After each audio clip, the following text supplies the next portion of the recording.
Welcome, everybody, to the Everyday Arborist podcast. My name is Cam, and this is our first episode. Been trying at this for a while, but myself and the guy joining me today both had new babies within the last year, so definitely kept us busy.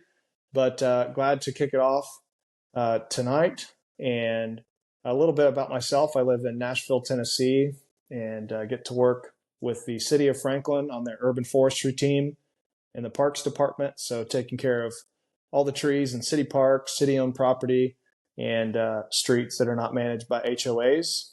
And before that, did residential tree care, worked with a knuckle boom crane company here in Nashville. And then before that, worked with a great friend of mine who's joining us today in Kansas City with a company called Ryan Lawn and Tree. So that's a little bit about my professional background. I've got 3 kids and a beautiful wife. Anyways, that's enough about me. I'm excited you guys are joining us on the podcast, whether on Spotify or YouTube. So glad to have you. And super excited to have my good friend Alex Mullock on the other side of the line.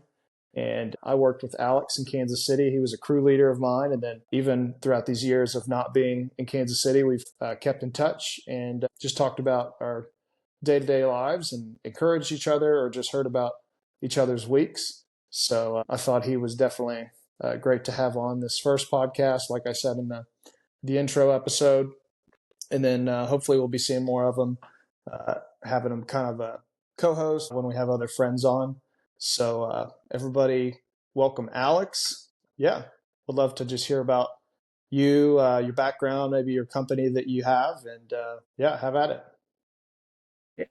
My name is Alex Mullock. I live and work in Kansas City, Missouri. I grew up in northwest Missouri, really rural area of the state, farming community, and was just always outside.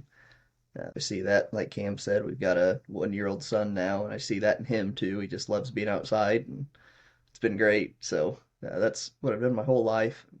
That led me to a career in conservation, is what I started. I went to school for that, went to college for that, and worked for a few different places. Worked in Florida and Colorado and a few different places here in Missouri, and decided that the just wasn't going to be for me. The government conservation organizations, nothing wrong with them, but it just needed a little different pace. So started in tree work. Thought it would be something good to just pick up that I could do on the side, make some extra cash. Well, I figured out what I wanted to do with my life and wound up loving it and was pretty good at it. So did that for 5.5 or 6 years with that larger company, and then wound up going off on my own.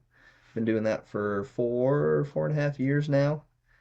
Uh, been slow growth. We've tried to stay small and really focus on taking care of our clients and taking care of their trees, and don't do a whole lot of well, I shouldn't say that. We still do a lot of removals, but our percentage of pruning to removals is still heavy on the pruning side, which is great. I think we do probably, I can't remember what we did now.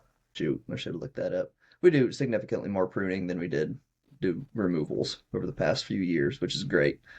Um, that's our wheelhouse. There's a lot of other companies that'll do removals for cheap, and we just don't feel like joining that race to the bottom of the lowest price for the most labor and equipment intensive part of your job that's also typically the most hazardous and most debris to be removed.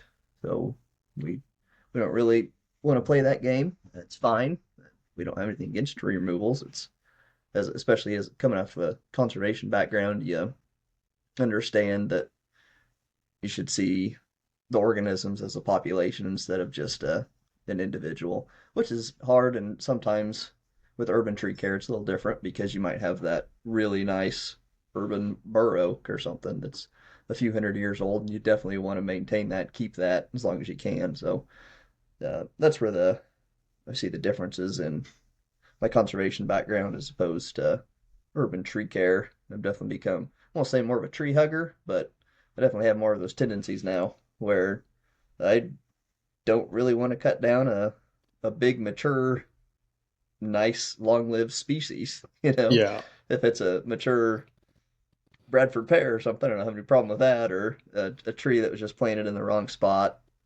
There's nothing Mm-hmm. you can do about that sometimes. But Um, Still, that's our focus is pruning those and making those happy and healthy because I do believe that, especially in the urban landscape, trees are highly beneficial. So more often Yeah. more beneficial than they are a detriment. Yeah. So yeah, that's kind of where we're at. Starting to get into more actually going back to conservation related things a little bit, but on the private sector. So starting to get into some habitat restoration and different things with that, with more hunting related properties right now. I'd like to get it large scale to where anybody that has anything that they want to improve their native and local habitats, we can help them out with that. But right now we're focusing more on the hunting side of things, making it more suitable for deer and turkeys and quail and things like that to live. So that's been fun. Really ties in nicely and keeps us busy in the wintertime. That's when a lot of that goes on. And that's when our slow time is for urban tree care. So works out pretty good. Awesome. Yeah. Yeah. Thanks for sharing all that. I can't remember. Did you touch on your time at Northwest Missouri State? Um, or Just briefly. Yeah, yeah, that's what I. Yeah. yeah. So when was the time in between? Like, what was the time between you doing tree work as a side job and then like getting into it at Ryan? Was there a gap there? Oh Or no, sorry. I kind of misspoke there. Ryan was the job where okay, I thought I could maybe learn something and yeah, then just be there for a few months and then be like, oh yeah, I know how to do this now and I can go off and yeah, climb trees on the side and make some good money. So yeah. quickly realized there's more to it than that. Yeah, So yeah. For those listening, when he says Ryan, he might have already mentioned, but it was, and I mentioned as well, but it was the company we worked at in Kansas City together. And I think when I came on board, you were, I think, already leading a crew on the Missouri side. And I think with the first job I rolled up on, you were wearing one of those red Petzl or red cask helmets. You were up in the backyard shingle oak of a huge tree or something out on the Missouri side, and our crew worked on the Kansas side, and just rolled up, and it was like, yeah, Alex, our crew leader's up there, and that was pretty cool to meet you for the first time. But yeah, could you just share a little bit about like what it was like getting maybe out of college and having the background you did with conservation and kind of the things you said you were passionate about at that age, and then getting thrown into something which both you and I know, but maybe somebody who doesn't do production, what it was like getting into that world, and you eventually led a crew. So yeah, it was interesting because I did recreation and parks management as a degree. And so it was really, I started with wildlife conservation and then switched to that, which is more of it's still dealing with the natural resources, but also throws the people aspect in there. Because I talked to a few people that worked with the Department of Conservation in Missouri, and they said you're working with and for people. You know, you're serving the resource, but you're always working for people. And I realized that I knew quite a bit about critters already, and I am willing to learn about critters and just the natural landscape, so trees and all. I say critters, I mean all living things. mm-hmm. And I'm really driven to learn more about those on my own. But man, I needed push to learn how to deal with people. So Yeah, it was a really good experience, especially coming out of a really rural area. I just didn't, I don't know, it just really helped me a lot. Helped me learn management skills and yeah, specifically people management skills in a natural resources environment, which is really interesting.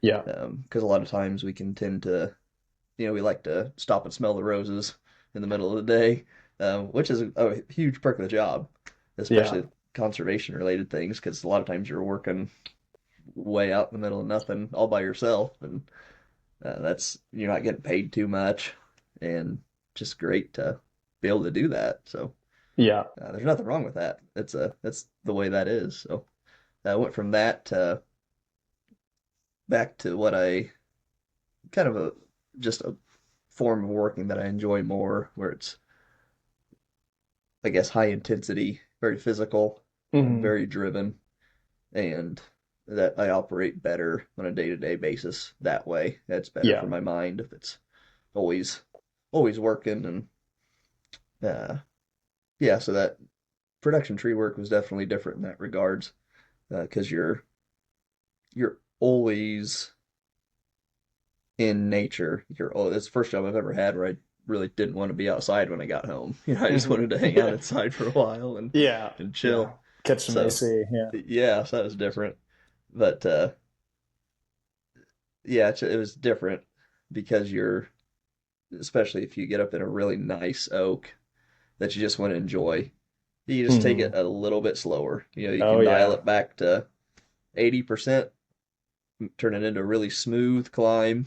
Oh yeah. Maybe lose a few dollars per hour on it, but just enjoy it a lot better and extend your career a little bit more when you get to love Yeah. what you do.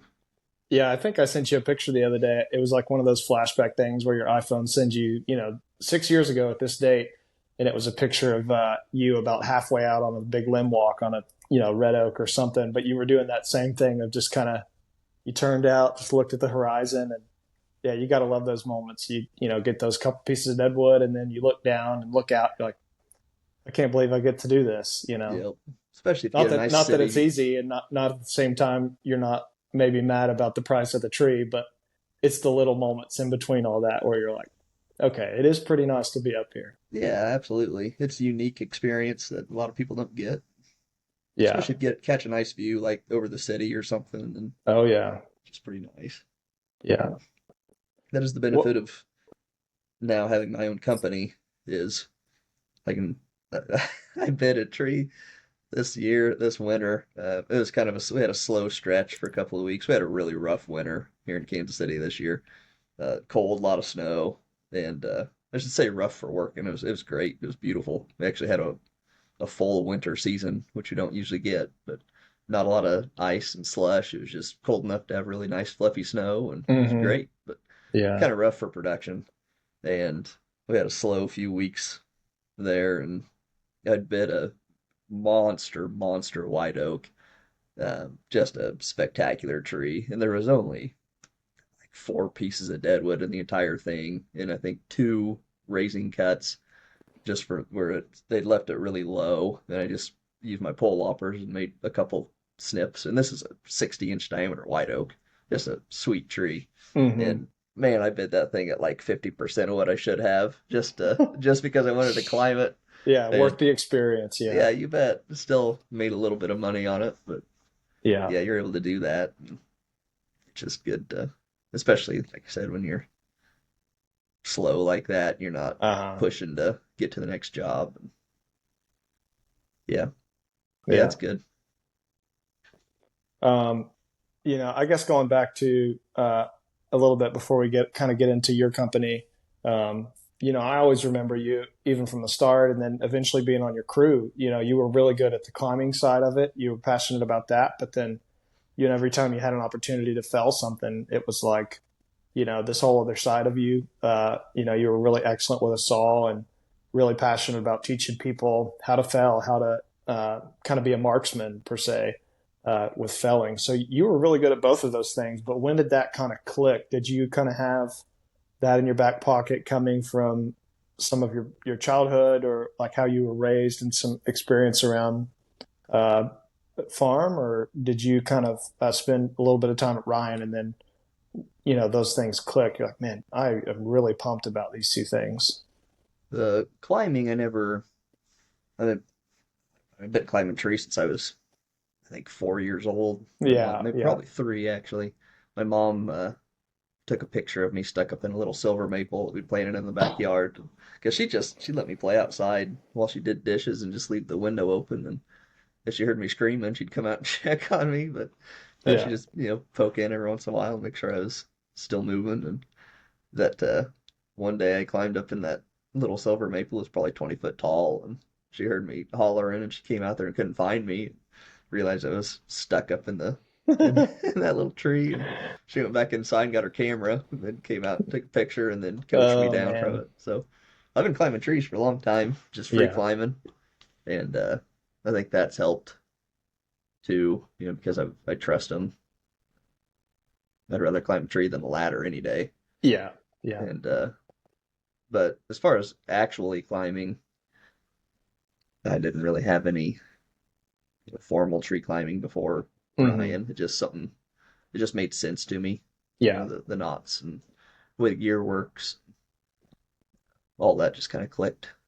And the felling, we didn't. I mean, you'd occasionally use a chainsaw on the farm, but it's not Hmm. nothing like professional tree work. Yeah. You're trying to when you're cutting stumps, you're just smoking it into the dirt because you don't want to have to run over that stump with a tractor tire, and so just a lot different. Chainsaw lives in the truck the whole time, bounces around, and Yeah. usually gas smells like varnish by the time you go to use it. So it's a little bit different, but Yeah. with the conservation department, they're really good with Missouri. Missouri has an excellent conservation department, and their education is top notch for their employees. And one of the things they taught was felling, and you could pick what you wanted to go to. And I was able to get into that felling class, and they actually taught the bore cut, like an open face bore cut, Hmm. is what they would teach you, which is kind of crazy, I think, for a beginner chainsaw. Yeah. I Wow. don't know, but that class I went to, the guy had a pretty souped up 461, and that was ported, and it was a pretty mean looking saw. Yeah. Sounded tougher than any saw I'd ever run, and we had a for the test you had to go assess a tree and then fall it or fell it. They're doing it on a conservation area that they were doing some timber stand improvement work on, and so you're Hmm. going around and finding elms and things that are crowding out some of the oaks and just making a better stand for timber harvest in the future. And Yeah. so they got, the forestry division got free work out of you. Well, you got to learn, so it worked out really good for everybody. But like they had I think he probably had a 25-inch bar on that, and Hmm. he must have trusted me because he found like a 28-inch diameter tree, and so I had to bore into one side and then go over to the other side and match it, and it worked. It was awesome. But with those hinge cut or those bore cuts, and you release that trigger on them. I mean, it's impressive. Yeah. So Yeah. yeah, I really learned a lot. Learned a lot there. And too, I didn't get to run a chainsaw when I was down in Florida, but I worked with the Forest Service, and my supervisor taught me a lot down there. But that's totally different because you're felling bean poles of longleaf pines. Yeah. So that was pretty cool because he'd put it right where he wanted it to. He'd go out and measure it and put a stick in the ground, and it'd be within inches. So it's pretty cool to learn and Yeah. That is translate. cool. Yeah, but yeah, I do. I love felling. We do a lot of that in our habitat work. Just felling certain types of trees are better for that. But like I said, we can talk about that later. But I do, Yeah. I do love felling. Yeah. That's awesome. Um, I think you touched on a little bit at the beginning about your company, a little bit on your focus and um, what you guys go for. But um, what are a couple factors, for maybe people who are listening that are have that itch or considering making a shift in their career? What was whether was there maybe a defining moment or just a couple factors that kept recurring that made you want to make the switch from I guess you could call Ryan a more corporate or a larger company with there's a lot of teams, there's a lot of money, and it's a production focused environment. And so that compared to what you're a part of now, which is A&M Tree Care, um, you know, maybe share a couple factors or defining moments in there if you could. Yeah, you bet. Think back to that. I haven't thought about that for a while. I remember the moment I realized I was gonna go out on my own is when I was talking with another guy about if you could only have two vehicle setups for tree work, what would it be? Hmm. And we kind of thought about it for a while and then came back. We were just raking up a big job, and at the end of the job, we talked about it just for fun. And I Yeah. thought, man, I could do that. Like I can do that. And that's when it clicked because I'd thought about it for years at that point, probably 2 years. and just never really felt confident enough to do it. Mainly on the from the equipment side of things. Hmm. I'd always thought because, like you said, it's the I will say big arb. It's just the big tree world is Hmm. really heavy on equipment. There's a ton of backyard lifts now, and it seems like everybody's got a monster chipper or a big grapple truck, Yeah. multiple mini skids, and it's intimidating because stuff's expensive and when it breaks down, it's Hmm. expensive. And um, yeah, that was the moment I realized that I could do it because I was like, man, you can run a pretty lean model and just focus on more of these high margin jobs and climb everything. You can rent Yeah. rent a lift or sub out a bucket truck or something, but if you're good enough, confident enough, you can climb most anything. And Hmm. I think that was kind of the moment where I started thinking differently about things that you can run pretty high margins. And a lot of those companies, those big companies, you're running a ton of revenue, millions of dollars of revenue, but you're at the end of the year, your bottom line isn't your margins aren't that great because Yeah. it is expensive. It's one of the Hmm. top five most hazardous industries in the nation. And so just Yeah. from an insurance standpoint alone is expensive. And then, like we said, the equipment and then salaries and there's just it's just a very intensive job. But and if you run a lean outfit, really trust your knowledge and expertise more than anything, then you can do it and be really, really profitable with it. Hmm. So I've been able to make the same amount of money and work less. I don't have to work as much through the winter time when it's going to be slow, and so I don't even take that into account when I'm doing my budget for the year. It really frees you up on the stress side of things. You don't have to worry about all that. Hmm. That being said, I just got a quote to fix my grapple truck for $5,500. So, Yeah. uh, Yeah. but Oh man. also, on that note, that's a long story, but um, I fixed it. I worked on it a little bit this morning and a little bit of ingenuity and um, worked out. I fixed it myself and told my Yeah. wife I was going to send her a bill for $2,600 in labor.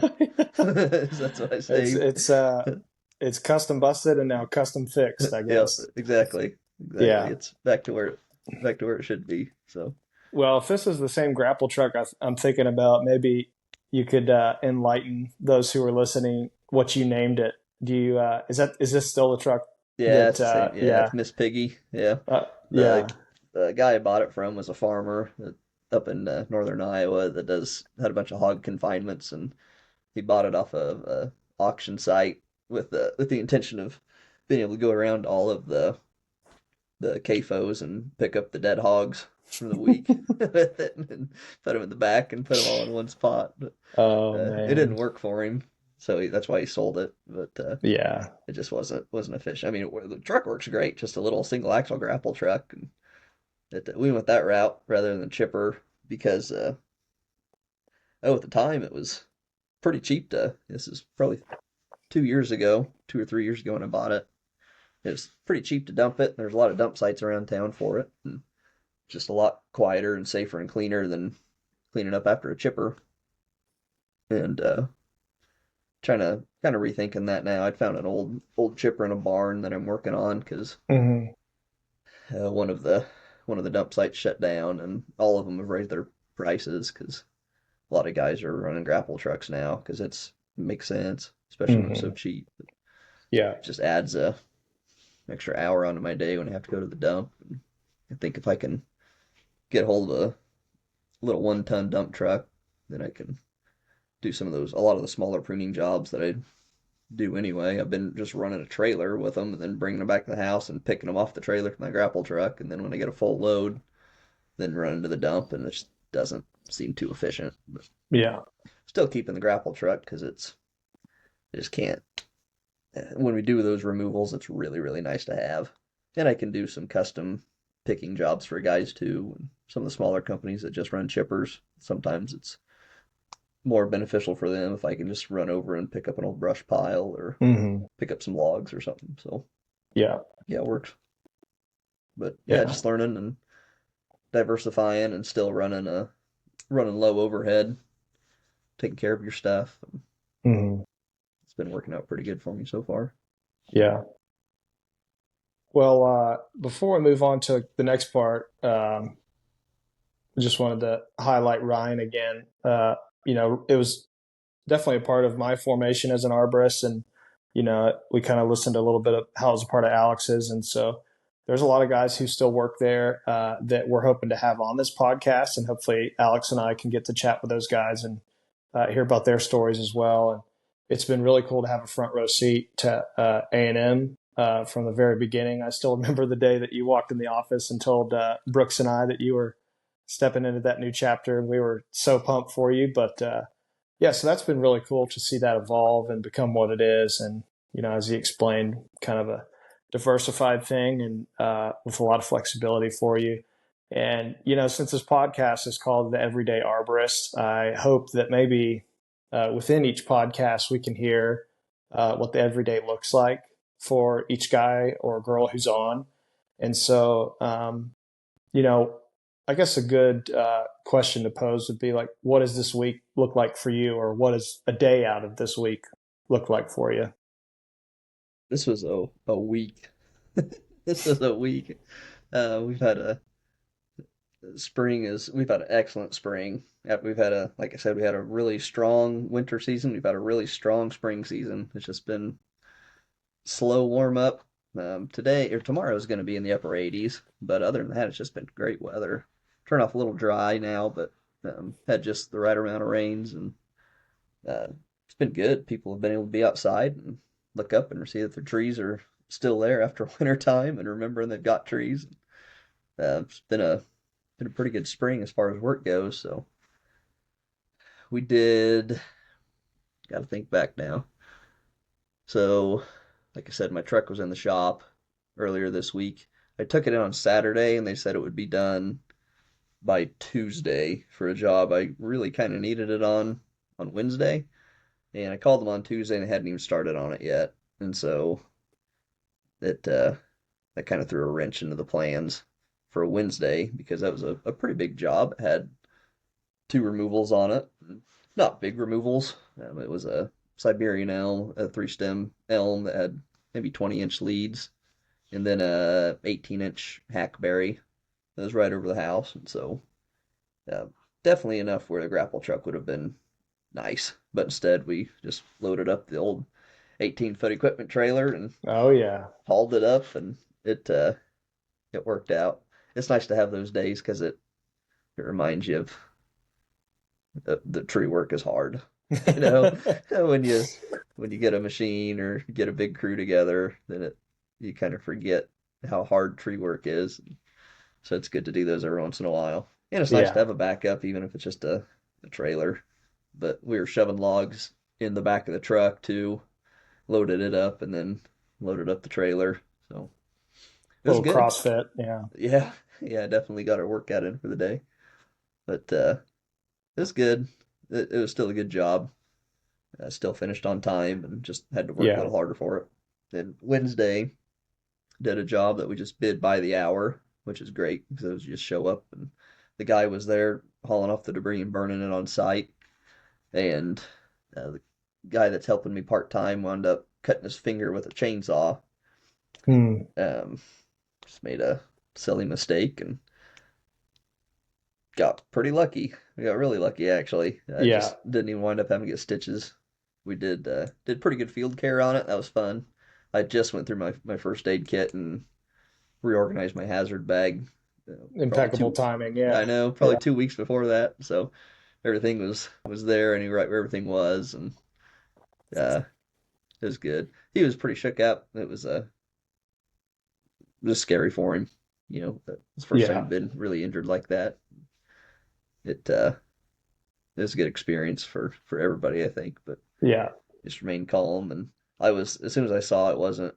I have a I don't know if it's a fault, but I have a pretty quick eye for triage, and so as soon as I can tell that somebody's not in danger, there's no life or limb is not in danger, then it turns funny really quick. And so it I could tell that he wasn't going to bleed out. It at that point it just became a time of making sure I didn't seem too insensitive. Yeah. But he did good. He did good. He didn't lose too much blood. Yeah. It was Yeah. good. But yeah, it was It good. That's gonna be my first work comp claim. Gonna be interested to see how that works out. It was a good learning experience for him. They just and did you mention that was one handing, right? yes, he was one handing Yeah. chainsaw Yeah. on the So I ground. think He's not a climber yet, but yeah, he's one handing yeah. on the ground. So I think there's definitely going to be an episode at some point where you and I maybe we just get every arborist we can to get on the loop of an episode where we just talk about one handing. It goes back and forth how people talk about it, but yeah.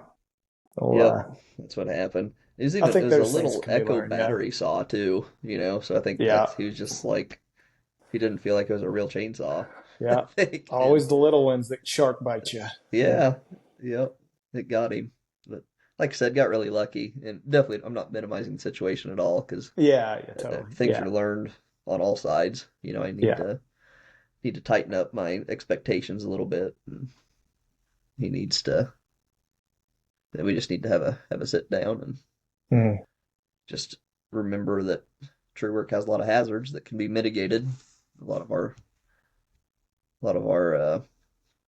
choices are what lead to hazardous Mm. outcomes. So, Yeah. but yes, that was good.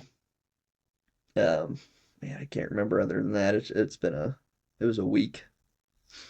Fix my truck. That's been one of the best things. I don't know, not having not I don't know what it would be like to not have a background in a farming community and understanding that weather is so dependent, your work is so dependent on weather, and just accepting that, Hmm. and then also that stuff is going to break and not to be surprised or get down when it breaks, Yeah. and really learning working through that, and um, honestly really lucky that Dad is such a good mechanic. His everything that we have at the farm between his dad and then his two brothers, Yeah. they fix everything. Yeah. So That's a like I huge said, lifesaver. Yeah. oh yeah, like I said, that saved me $2,600 in labor. Talked to him, Hmm. kind of figured some stuff out on my own too with it, but Yeah. um, yeah, just an interesting week.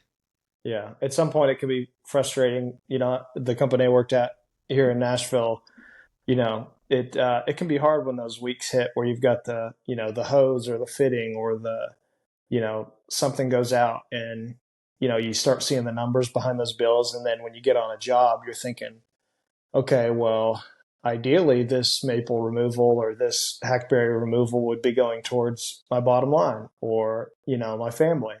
But then you start seeing those bills and you're like, oh man, uh, that's not ideal because you got to pay those off, obviously. Um, Yeah, but my wife's getting yeah, ready to quit, or really talking about her staying home full time. It's not a she's talked to her job already, so I feel good about saying that. But um, so it's going to be a single income, and hmm, so that's why that big bill from the shop really hit hard. I'm like, oh man, that's a lot of expenses for us. If we can yeah, not have to spend that.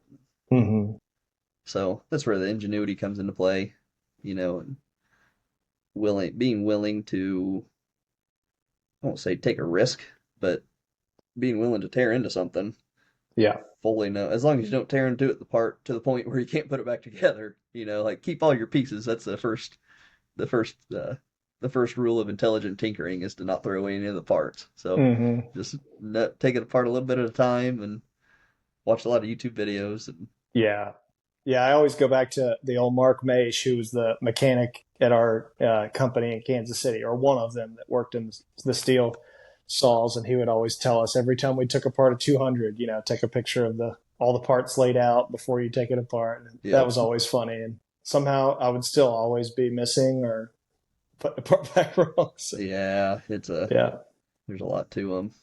yeah. Well, yeah, a couple more things before we go.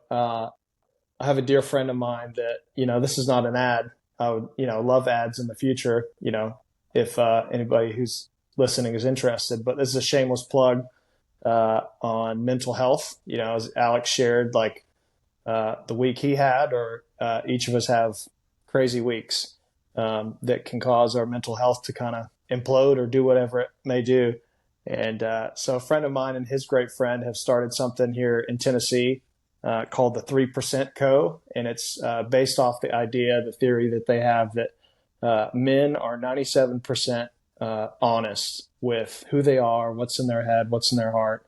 And the 3% that they don't share with anybody is what bounds them to shame, loneliness, and feeling like there's no hope or whatever may come of those thoughts. But their journey that they're on, they're both therapists. They have a mental health clinic in Columbia, Tennessee called Duck River Mental Health. So if you're local to that area, check them out. But 3% Co. is basically a network and a men's mental health community they're building through a podcast and through YouTube videos and an Instagram, where they're helping men share that 3% with the people that matter to them most. And they're also, they like to say that they're not telling you the man that you need to be, but helping you get rid of the things in your life, or removing the barriers that prevent you from becoming the man you want to be.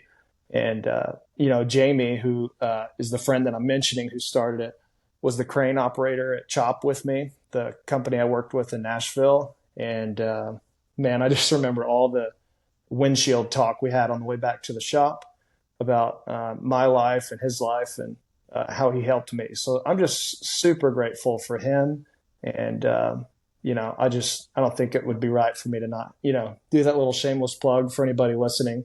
So just a reminder, 3% Co is what it's called. Instagram, YouTube, Facebook, I think basically every platform. But yeah, we're getting close to wrapping up here. And I thought it would be fun to add into the end of this. Alex and I are both huge fans of the oak species. I know Alex has a side hustle, I guess you would call it, or another part of what you do, Quercus Creative that you've told me about, but obviously Quercus being oak. So maybe we can hear about Quercus Creative on another episode, but let's go ahead for fun. What is the best oak?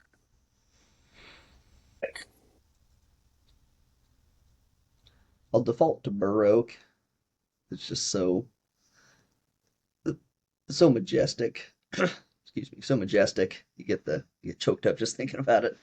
Yeah, I'm crying over here. Just haven't had a drink for a while. Yeah, I'd say bur oak.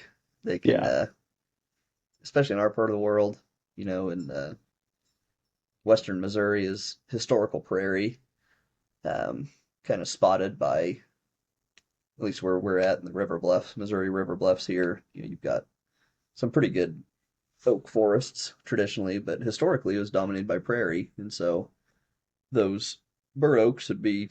There's a naturalist that called them the stormtroopers of the prairie, as being some of the first trees that would march out onto the prairie to try to. There's that battle That's of awesome.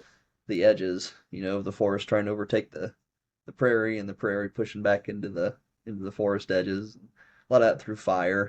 That fire would run through the prairies just spectacularly. Um, if you've ever seen a big grass fire, like a tall grass, native grass species fire, it's Hmm. impressive, intimidating.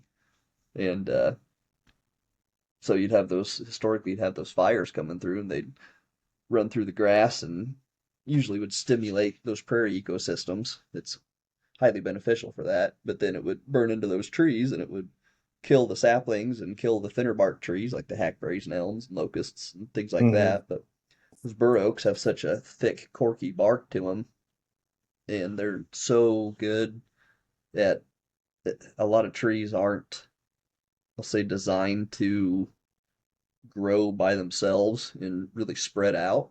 But boy, those bur oaks that's what they're meant to do. They're meant to be out in the middle of a prairie in a savanna type ecosystem and Yeah. withstand a lot of winds and just used to standing on their own. So I think they're really cool trees. I like them. And I you can mean, find them in the woods too.